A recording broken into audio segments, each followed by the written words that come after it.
Hi all, welcome back to my channel. This is Dr. N. Samira. In this video, we are going to learn about the equivalence of context-free grammar and PDA, push-down automata. And in that, particularly in this video, I am going to explain about the conversion process of context-free grammar to push-down automata. And in the next video, I will explain about the conversion process of PDA and context-free grammar. Okay, and let us first look into the process of conversion from context-free grammar to PDA, and after that we are going to handle one example how to convert that CFG into PDA. So we know that CFG consisting of a 4-tuple variables, terminals, productions, and start symbol. And in the push-down automata, we are having these many number of tuples. What are they? Q for states, input symbols, tau, and transition, Q naught, Z naught, and phi. So phi ఎప్పుడు use చేస్తాం పీడిఏలో అంటే if the acceptance is by empty stack అయితే phi use చేస్తాం. We are going to convert the context free grammar into the PDA which can accept strings by empty stack, అది గుర్తుపెట్టుకోవాలి. So ఇలా చేసేటప్పుడు మనకి టపుల్స్ అన్నీ కనుక వీటన్నిటికీ డెఫినేషన్స్ మనం రాసేసుకోగలిగితే we are done with the conversion process. So ఒక్కొక్కటి చూద్దాము. Here in this process Q, first tuple ఏంటి అంటే క్యూ అంటే సెట్ ఆఫ్ స్టేట్స్ అనమాట. Q is equal to small q. So ikkada only we are going to deal with one state, that is Q. And coming to the sigma. Sigma is equal to all the terminals. So all the terminals of the grammar can be considered as here input symbols. And coming to the tau. Tau in the sense stack symbols. So stack symbols can be taken from variables and terminals. So grammar lo unde variables nunchi terminals nunchi manam set of stack symbols ni form chesukochu. And after that we are having transition, we will see later, and the initial state. So ఇక్కడ మనకు ఉందే ఒక state, ఆ స్టేట్ని మనం ఇక్కడ initial state అని కూడా చెప్పుకుంటున్నాం. And next initial stack symbol, Z naught అంటే ఏంటి? Initial stack symbol. ఇక్కడ గ్రామర్లో ఉండే స్టార్ట్ సింబల్ ఏదైతే ఉందో దాన్ని మనం ఇనీషియల్ స్టాక్ సింబల్గా రిప్రజెంట్ చేస్తున్నాం. So Z naught is equal to S, and the last one is 5, no need to define that. And coming to the transitions can be taken from productions. So గ్రామర్లో మనకి productions ఉంటాయి కదా, ఆ ప్రొడక్షన్స్ని base చేసుకొని మనం PDA ట్రాన్సిషన్స్ని construct చేయాలి. So అలా కన్స్ట్రక్ట్ చేయడానికి మనకి ఇక్కడ 2 ట్రాన్సిషన్ రూల్స్ ఉన్నాయి. ఈ 2 ట్రాన్సిషన్ రూల్స్ని ఫాలో అవుతూ మనం కన్స్ట్రక్ట్ చేసుకోవాలి. Coming to the first rule, transition of Q epsilon A. ఇక్కడ ఏ అనేది ఏంటి అంటే మనకి ఇచ్చిన గ్రామర్లో ఉండే వేరియబుల్స్ని రిప్రజెంట్ చేస్తుంది. ఇక్కడ ఏ అనేది సపోజ్ మనకి ఇచ్చిన గ్రామర్లో 2 వేరియబుల్స్ ఉన్నాయి, ఏ, బి. సో ఏ యూజ్ చేసి సేమ్ ప్రాసెస్లో మనం ట్రాన్సిషన్స్ని రాసుకోవాలి, అలాగే బి యూజ్ చేసి కూడా సేమ్ ప్రాసెస్లో మనం ట్రాన్సిషన్స్ని రాసుకోవాలి. So this rule 1 is for all variables and this rule 2 is for all terminals of the grammar. Coming to the rule 1, transition of q's epsilon a is equal to q comma alpha. So ikkada where alpha is the production, A tends to alpha అంటే ఏంటంటే alpha అనేది ఏ యొక్క production, A tends to alpha is in P. P అంటే set of productions. అంటే ఇక్కడ ఏం చేస్తున్నారు అంటే ఇక ఎప్పుడైతే మనకి ఎప్పుడైతే స్టేట్ క్యూ ఉందో అలాగే ఎప్సిలాన్ ఇచ్చామంటే ఏంటి మీనింగ్ అంటే we're not consuming any input symbol. So input సింబల్ని కన్స్యూమ్ చేసుకోకుండా ఎప్పుడైతే మనకి స్టాక్లో top most element capital A ఉంటుందో, సో ఈ క్యాపిటల్ ఏ బదులు ఏ యొక్క ప్రొడక్షన్స్ని మనం పుష్ చేస్తున్నాము. సో స్టేట్ ఏమీ చేంజ్ అవ్వట్లేదు, and we're pushing the productions of A into the stack. And coming to rule 2, so transition of Q comma A. So ఎప్పుడైతే మనకి input symbol and top most stack element match అయిందో, అంటే ఇక్కడ input symbol ఏ ఉంది, stock లో top most element కూడా ఏనే ఉంది, ఎప్పుడైతే ఇలా ఉందో స్టేట్ అయితే చేంజ్ అవ్వట్లేదు, and epsilon. So this is a pop move. అంటే ఇలా ఎప్పుడైతే జరిగిందో అప్పుడు టాప్ ఆఫ్ ద స్టాక్ ని మనం పాప్ చేయాలి అని చెప్తున్నారు అనమాట. So this all about transitions. So దీని గురించి అంటే ఈ కన్వర్షన్ ప్రాసెస్ గురించి ఇంకా మనకి క్లియర్ నాలెడ్జ్ రావాలి అంటే మనం ఒక ఎగ్జాంపుల్ తీసుకొని దాని గురించి ఎక్స్ప్లెయిన్ చేసుకోవాలి. So let us consider an example. And one more thing about this is, so ఈ కన్వర్షన్ ప్రాసెస్ చేయాలి అంటే the first and foremost rule is the CFG should be simplified. అంటే సింప్లిఫైడ్ అంటే ఏంటి? there should be no useless symbols, there should be no epsilon production, there should be no unit productions. ఒకవేళ వాళ్ళు ఇచ్చిన grammar కనుక simplified version కాకపోతే మనం గ్రామర్ని simplify చేసి అప్పుడు ఈ ప్రాసెస్లోకి ఎంటర్ అవ్వాల్సి ఉంటుంది అనమాట. And let us take an example. Here is a context free grammar. So if you observe, this grammar is simplified. So grammar simplification ప్రాసెస్లోకి వెళ్తే అంటే దీంట్లో ఎప్సిలాన్ ప్రొడక్షన్స్ అయితే లేదు, క్లియర్గా ఇక్కడ కనిపిస్తుంది. So there is no epsilon productions here and unit productions. Unit productions కూడా ఇక్కడ ఎక్కడ లేవు మనకి. గ్రామర్ సింప్లిఫికేషన్కి ఆల్రెడీ నేను ప్రీవియస్ లెక్చర్స్లో చెప్తున్నాను, you can please go through that. And coming to the unit productions, so epsilon productions లేవు, యూనిట్ ప్రొడక్షన్స్ లేవు. And coming to the useless symbols, so useless symbols observe చేస్తే అవి కూడా లేవు. ఈజీగానే by looking in to the grammar it self we can able to tell that. So grammar అనేది simplified grammar మనం తీసుకుంటాం. Directly we can jump in to the conversion process. So ఆ conversion ప్రాసెస్లో మనకు కావాల్సింది ఏంటి అంటే, మనం ఇలాంటి పీడిఏని ఒక సిఎఫ్జీ ఇచ్చారు, దాని నుంచి ఒక పీడిఏని మనం కన్స్ట్రక్ట్ చేసుకోవాలి. సో ఇచ్చిన సిఎఫ్జీలో వేరియబుల్స్ ఏంటి, సిఎఫ్జీలో డీటెయిల్డ్గా 4 టపుల్స్ ఉంటాయి కదా, ఆ 4 టపుల్స్లో ప్రొడక్షన్స్ ఇక్కడ ఉన్నాయి. సో వేరియబుల్స్ ఏంటి ఏమవ్వచ్చు, వేరియబుల్స్ అంటే S B. So S B అనేవి ఇక్కడ ఇచ్చిన దీంట్లో వేరియబుల్స్ అవుతాయి. And next coming to these are the productions. And coming to the terminals ఏమున్నాయంటే 0 and 1 are the terminals and S is the start symbol అనేది ఎస్. సో వీటిని base చేసుకుని ఇవి రాసుకుందాం మనం. So coming to the PDA, to construct పీడిఏలో ఏ tuples ఉన్నాయో మనం ఆల్రెడీ అక్కడ చెప్పుకున్నాము. ఒక్కొక్క టపుల్ని డిఫైన్ చేయాలి. సో క్యూని ఎలా డిఫైన్ చేయొచ్చు, Q is directly we have only single state, that is Q only. And coming to the sigma ఎక్కడి నుంచి తీసుకోవాలి అంటే టెర్మినల్స్ నుంచి తీసుకోవాలన్నమాట. సో ఇక్కడ సిగ్మాని డిఫైన్ చేయాలి అంటే టెర్మినల్స్ ఏమున్నాయి దీంట్లో, ఈ గ్రామర్లో ఇచ్చిన టెర్మినల్స్ ఏంటంటే 0, 1. And coming to the tau, stack సింబల్స్ని ఎక్కడి నుంచి తీసుకోవచ్చు అంటే combination of variables and terminals. So ఇక్కడ మనకున్న వేరియబుల్స్ అండ్ టెర్మినల్స్ ఏంటి, వేరియబుల్స్ అయితే S, B, టెర్మినల్స్ అయితే 0, 1. సో ఇవన్నీ కలిపి all these forms the stack symbols, set of stack symbols. And initial state ఉందే ఒక స్టేట్ కాబట్టి అదే ఇనీషియల్ స్టేట్ అని కూడా చెప్పుకోవచ్చు. And Z0 initial stack symbol. So S can be taken as Z0. So ఇక్కడ స్టార్ట్ సింబల్ని మనం Z0 గా తీసుకుంటున్నాం. Coming to the transitions, so ట్రాన్సిషన్స్ని తీసుకోవాలంటే మనకి 2 రూల్స్ ఉన్నాయి. సో ఫస్ట్ వేరియబుల్స్ని కన్సిడర్ చేసి రూల్ 1 అప్లై చేసుకుందాం, టెర్మినల్స్ని కన్సిడర్ చేసి రూల్ 2 అప్లై చేసుకుందాం. సో ఇక్కడ మనకి వేరియబుల్స్ ఏమేమి ఉన్నాయి ఈ గ్రామర్లో అంటే ఎస్ అండ్ బి ఉంది. సో ప్రతి వేరియబుల్కి ఆ రూల్స్ అనేవి మనం రాసుకోవాల్సిందే. So coming to if you consider ఎస్ని కన్సిడర్ చేస్తే ఏమవుతాయి ప్రొడక్షన్స్ అంటే, transition of Q comma epsilon comma S is equal to transition of Q comma alpha. Alpha అంటే ఏంటి, ఇక్కడ ఆల్ఫా అంటే ఏ ప్రొడక్షన్స్. సో ఇక్కడ ఏం రాసుకోవాలి, ఎస్ ప్రొడక్షన్స్ రాసుకోవాలి. సో ఇచ్చిన దాంట్లో ఎస్ ప్రొడక్షన్ ఏంటి అంటే 0 BB. So this is the first transition we have. And next coming to the second transition, ఒక వేరియబుల్ ఎస్తో మనం ఒక ట్రాన్సిషన్ రాసుకోవడం అయిపోయింది. ఇంకొక వేరియబుల్ బీతో రాసుకుందాం. Q comma B productions, we have 3 productions of B. So బీకి సంబంధించి మనకి ఇక్కడ 3 ప్రొడక్షన్స్ ఉన్నాయి. సో ఒక్కొక్క ప్రొడక్షన్ మనం ఇక్కడ కన్సిడర్ చేద్దాం. 0S and queue comma second production 1S and queue comma third production 0. And coming to, so మనకి ఇక్కడ 2 వేరియబుల్స్ ఉన్నాయి కాబట్టి 2 ప్రొడక్షన్స్ రూల్ 1 అప్లై చేసి మనం రాసేసుకున్నాం. And coming to variables, so apply rule 2 for writing the transitions for the based on the variables. So దాని production ఏంటి, as per rule 2 Q మనకున్న వేరియబుల్స్ ఏంటి 0 and 1. సో క్యూ 0, 0 ఇదొక ప్రొడక్షన్ వస్తుంది, ఇదొక ట్రాన్సిషన్ వస్తుంది మనకి. నెక్స్ట్ క్యూ 1, 1 ఇదొక ట్రాన్సిషన్ వస్తుంది. సో ఇక్కడ ఏం చేయాలి అంటే పాప్ చేయాలి. This is a kind of pop move. So Q comma epsilon, here also we have queue comma epsilon. So if you observe ఈ సెకండ్ ట్రాన్సిషన్కి వచ్చేటప్పటికి మనకి సేమ్ కాంబినేషన్ ఆఫ్ ఇన్పుట్కి మనకి 3 మూవ్స్ ఉన్నాయి. సెకండ్ ట్రాన్సిషన్ కన్సిడర్ చేస్తే మనకి 3 వేస్లో మనం సొల్యూషన్ని frame చేసుకోవచ్చు.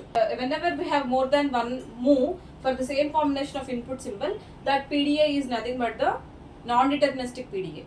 So non deterministic PDA గురించి లాస్ట్ క్లాస్లో ఆల్రెడీ డిస్కస్ చేశాను. సో ఎప్పుడైతే మనకి ఇలాంటి అంబిగ్యూటీ ఉంటుందో ఒక ట్రాన్సిషన్లో, అప్పుడు మనం ఆ పర్టికులర్ పీడిఏని నాన్ డిటర్మినిస్టిక్ పీడిఏ అంటాం. సో ఇలా మనం నాన్ డిటర్మినిస్టిక్ పీడిఏనా లేదంటే నార్మల్ పీడిఏనా అని ఈజీగానే ఐడెంటిఫై చేయొచ్చు అనమాట. సో ఇప్పుడు మనం ఏం చేసామంటే పీడిఏ కన్స్ట్రక్షన్ అయిపోయింది. So how to check whether this constructed PDA is correct or not. So ఎలా చెక్ చేయాలి అంటే, let's take a string from the grammar. So మన గ్రామర్ ఏంటో తెలుసు కాబట్టి గ్రామర్ సాటిస్ఫై చేసే ఒక స్ట్రింగ్ని తీసుకోండి. సో ఆ స్ట్రింగ్ ఈ పీడిఏ కూడా రికగ్నైజ్ చేయాలి, ఎందుకంటే this is the PDA which is equal to the given grammar. So let's take a string which is produced from this grammar and check whether it is recognized by, whether it is accepted by the PDA or not. So ఒక స్ట్రింగ్ని consider చేద్దాం. So ఒక string ఇక్కడ తీసుకున్నాము. ఈ string ఈ grammar produce చేసిన string ఒకసారి మీరు చెక్ చేసుకోవచ్చు. సో ఇప్పుడు పీడిఐ యూజ్ చేసుకొని ఆ స్ట్రింగ్ యాక్సెప్ట్ అవుతుందో లేదో చెక్ చేసుకుందాం. ఇన్స్టంటేనియస్ డిస్క్రిప్షన్ యూజ్ చేసుకొని స్ట్రింగ్ని ప్రాసెస్ చేయొచ్చు కదా. ఇనీషియల్ ఐడి ఏంటి దాంట్లో? The initial ID is the initial state తీసుకోవాలి అండ్ స్ట్రింగ్ తీసుకోవాలి. Initial default stock symbol Z0 ని తీసుకోవాలి. This is the initial ID. So according to this మనం ఎలా తీసుకోవాలి అంటే, what is the initial state here? Q is the initial state. What is the string? 0 1 4 zeros. What is Z0? Z0 is nothing but S here. So ఇప్పుడు దీన్ని ఫర్దర్గా మనం process చేసుకుంటూ వెళ్దాం. సో Q0S కాంబినేషన్తో మనకి ఏ ట్రాన్సిషన్ ఉందో చూసుకోవాలి. So the state is Q and the stack symbol is S. So ఇక్కడ if you consider this first transition, so this is the first transition, this is the second transition, this is third transition and this is the fourth transition. If ఇలా as per the first transition, ఇది first ట్రాన్సిషన్తో match అయింది. State Q ఉంది and స్టాక్లో S ఉంది. But ఇక్కడ epsilon అన్నారు అంటే ఇన్పుట్తో సంబంధం లేదు. ఇన్పుట్ని కన్స్యూమ్ చేయకుండానే మనం ఆ మూవ్ తీసుకుంటాం కాబట్టి ఇక్కడ ఇన్పుట్ ఏముందో మనకు సంబంధం లేదు. So as per this first transition ఏం చేయాలి అంటే స్టేట్ క్యూలోనే ఉంటుంది అండ్ స్టాక్లోకి 0BBని మనం పుష్ చేయాలన్నమాట. So now state is Q only and ఇన్పుట్ని కన్స్యూమ్ చేయట్లేదు కాబట్టి మనం యాస్టీజ్ ఉన్న ఇన్పుట్ మొత్తాన్ని యాస్టీజ్ రాసుకుంటాం అనమాట. 0 1 4 zeros and we are popping that S and we are pushing 0BB. So స్టాక్లో ఏముంది అంటే 0BB ఉంది and next with state Q and input is 0 and the top of the stack is also 0. So it matches with the transition 3. Third ట్రాన్సిషన్తో match అయింది. Third ట్రాన్సిషన్తో match అయినప్పుడు ఏం చేయాలి అంటే స్టేట్ క్యూలోనే ఉంచి పాప్ చేయాలన్నమాట. This is a kind of pop move. So ఇక్కడ ఏం చేస్తాము మనం అంటే స్టేట్ క్యూలోనే ఉంచి ఫస్ట్ ఇన్పుట్ కన్స్యూమ్ అయిపోయింది కాబట్టి రిమైనింగ్ ఇన్పుట్స్ ఇక్కడ రాసుకుంటున్నాను. నెక్స్ట్ పాప్ మూవ్ అంటే ఇక్కడ ఈ 0ని మనం పాప్ చేస్తాం. ఇంకా మిగిలింది ఏంటి అంటే BB. సో నెక్స్ట్ ఇప్పుడు ఏంటి, క్యూలో ఉన్నాము, ఇక్కడ టాప్ మోస్ట్ ఎలిమెంట్ B ఉంది. సో క్యూలో ఉండి టాప్ మోస్ట్ ఎలిమెంట్ B ఉంది అంటే ఎప్సిలాన్ అంటే ఇక్కడ ఇన్పుట్ సింబల్తో మనకు సంబంధం లేదు, ఇన్పుట్ని మనం కన్స్యూమ్ చేసుకోవట్లేదు. సో ఏం చేయాలి అంటే B ఒక ప్రొడక్షన్స్ని ఇక్కడ మనం పుష్ చేయాలి. సో ఏదో ఒక ప్రొడక్షన్ని మనం పుష్ చేయొచ్చు అండ్ స్టేట్ ఎక్కడ చేంజ్ అవ్వట్లేదు. సో అప్పుడు ఏమవుతుంది అంటే స్టేట్ చేంజ్ అవ్వట్లేదు కాబట్టి క్యూలోనే ఉంటున్నాము, ఇన్పుట్ని ఎక్కడ కన్స్యూమ్ చేసుకోవట్లేదు కాబట్టి యాజ్ ఇట్ ఈజ్ ఇన్పుట్ మొత్తాన్ని రాస్తున్నాను. నెక్స్ట్ ఈ ఫస్ట్ B బదులు B యొక్క ప్రొడక్షన్స్ని మనం పుష్ చేస్తాం. సో ఇక్కడ మనకి 3 ఉన్నాయి అనమాట, 3 మూవ్స్ ఉన్నాయి. ఈ కాంబినేషన్కి మనకి 3 మూవ్స్ ఉన్నాయి. ఈ 3 మూవ్స్లో మనం ఏదైనా ఇంప్లిమెంట్ చేయొచ్చు. Here I'm selecting the second one 1S. So ఇక్కడ 1Sని పుష్ చేస్తున్నాం. ఎందుకు అంటే B బదులు 1Sని పుష్ చేస్తే ఏమవుతుంది చెప్పండి, ఇక్కడ 1 ఉంది. సో ఇక్కడ same combination of input symbols ఉంటే మనకి ట్రాన్సిషన్ రాసుకోవడానికి పాసిబిలిటీ ఉంది. అలా కాకుండా మనం ఇది తీసుకున్నా స్టార్టింగ్ జీరోస్ వచ్చేస్తాయి. ఇక్కడ 1 నుండి ఇక్కడ 0 ఉంటే యూజ్ ఉండదు కదా. సో ఇక్కడ we are in the state Q and input symbol top of the stack match అయింది. So this is nothing but the fourth transition. ఈ ఫోర్త్ ట్రాన్సిషన్లో మనం ఏం చేయాలి అంటే సేమ్ స్టేట్లోనే ఉండి పాప్ ఆపరేషన్ పెర్ఫామ్ చేయాలి. సో స్టేట్ సేమే అండ్ ఇన్పుట్ కూడా కన్స్యూమ్ అవుతుంది కాబట్టి రిమైనింగ్ ఇన్పుట్ సింబల్స్ని నేను రాసుకున్నాను. పాప్ ఆపరేషన్ పెర్ఫామ్ చేస్తే మిగిలింది ఏంటి అంటే SB. And coming to the next one, state క్యూలోనే ఉన్నాం మనం. స్టేట్ క్యూలోనే ఉండి top of the stack S అయిందనమాట. So this matches with the first transition. So అక్కడ ఏం చేయాలి అంటే 0BBని మనం పుష్ చేయాలి by being in the same state. So state same ఉంటుంది అండ్ ఇన్పుట్ని ఇక్కడ మనం కన్స్యూమ్ చేసుకోవట్లేదు ఎందుకంటే ఎప్సిలాన్ మెన్షన్ చేసాం కాబట్టి. So input as it is రాసేయడమే అండ్ S ప్లేస్లో 0BB అనేది పుష్ చేస్తున్నాం స్టాక్లోకి. S ప్లేస్లో 0BB పుష్ చేసాము, last B as it is ఇక్కడ నోట్ చేసుకుంటున్నాం.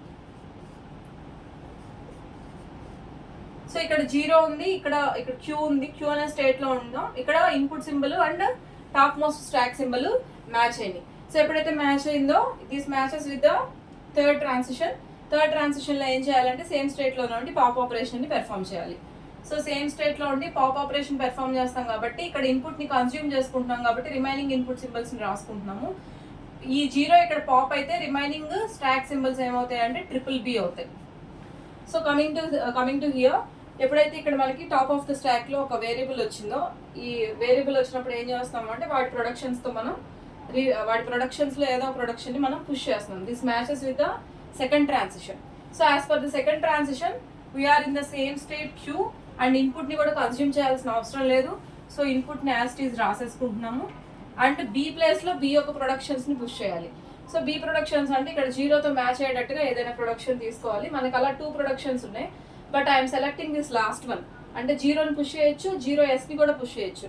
బట్ 0ని పుష్ చేస్తే చాలు, ఎందుకంటే ఇక్కడ మనకి 3 Bs ఉన్నాయి, 3 Zeros ఉన్నాయి. సో ప్రతిసారి B బదులు 0నే పుష్ చేస్తే ఈ 3 Zeros మనకి పాప్ అయిపోతాయి. That will be easy. So మనం కొంత మినిమం ఎజంప్షన్తో ముందుకెళ్తే మనకి ప్రాబ్లం అనేది సింపుల్గా మనకి సాల్వ్ అవుతుంది అనమాట. సో ఇక్కడ B బదులు 0ని పుష్ చేస్తున్నాను. Remaining 2 Bs as it is అలాగే ఉన్నాయి. అండ్ నెక్స్ట్ స్టేట్ క్యూలో ఉండి input symbol and top of the stack symbol match అయినాయి. సో మ్యాచ్ అయినాయి కాబట్టి as per the transition 3 we need to pop the top of the stock. So state change అవ్వట్లేదు and input consume అవుతుంది కాబట్టి remaining ఇన్పుట్స్ని రాసుకుంటున్నాము. 0 pop చేస్తే remaining ఏముంటాయి మనకి 2 Bs ఉన్నాయి. అండ్ నెక్స్ట్ ఎప్పుడైతే B వచ్చిందో ఇన్పుట్స్ని కన్స్యూమ్ చేయకుండా మనం ఏం చేయొచ్చు అంటే we're in the same state and no need to consume the input symbol. And B ప్లేస్లో 0ని పుష్ చేస్తాం as per the transition 2. So we're pushing 0 into the stack. And next ఏమవుతుందంటే స్టేట్ క్యూలో ఉంది and input symbol and top most stack symbol match అయింది. So ఇప్పుడు ఏం చేయాలి అంటే as per transition 3 we need to pop that top of the stack element. So ఇక్కడ ఇన్పుట్ని కన్స్యూమ్ చేస్తున్నాం కాబట్టి సింగిల్ ఇన్పుట్ ఉంటుంది and top of the stack ఎలిమెంట్ని పాప్ చేస్తే మనకి left over thing is only the B here. And next coming to this one, so here we are having B in the top of the stack. So top of the stack లో మనకి B ఉంది. So ఏం చేయాలి అంటే as per transition 2 B బదులు ఏదో ఒక మూవ్ని మనం తీసుకోవచ్చు. సో లాస్ట్ మూవ్ని మళ్ళీ తీసుకుందాం. అంటే 0ని ఇక్కడ పుష్ చేస్తున్నాను, B బదులు 0ని పుష్ చేశాను. సో ఇప్పుడు నెక్స్ట్ టైం అయింది అంటే being in the state queue, whenever there is a match in between the input symbol and the top of the stack, as per the transition 3 we can pop the topmost element. So ఇక్కడ తీసుకుంటాము. ఇక్కడ input symbol consume అయిపోయింది కాబట్టి epsilon ఉంది and ఈ 0 కూడా pop అయిపోయింది కాబట్టి ఎప్సిలాన్ వచ్చింది. సో ఇన్పుట్ టేబుల్లో సింబల్స్ అన్నిటిని మనం ప్రాసెస్ చేయడం అయిపోయింది అండ్ స్టాక్ కూడా ఎంటీ అయిపోయింది. సో ఎప్పుడైతే స్టాక్ ఎంటీ అయిందో స్ట్రింగ్ అనేది యాక్సెప్ట్ అవుతుంది. ఎందుకంటే here the PDA which is constructed is the one which accepts the strings by empty stack, not by final state. So empty స్టాక్తో స్ట్రింగ్ని యాక్సెప్ట్ చేసింది. ఎలాంటి స్ట్రింగ్ని యాక్సెప్ట్ చేసింది అంటే ఏదైతే గ్రామర్ ప్రొడ్యూస్ చేస్తుందో ఆ స్ట్రింగ్ని ఇది యాక్సెప్ట్ చేసింది. సో మన కన్స్ట్రక్టెడ్ పీడిఏ కరెక్టే అని మనం కంక్లూడ్ చేసుకోవచ్చు. సో ఇలా మీరు క్రాస్ చెక్ కూడా చేసుకోవచ్చు అండ్ ఎగ్జామ్లో కూడా ఒక ఎగ్జాంపుల్ తీసుకొని డిరైవ్ చేస్తే you will score the good marks. So this is all about the conversion process of context free grammar to push and automata. And thank you for watching the video.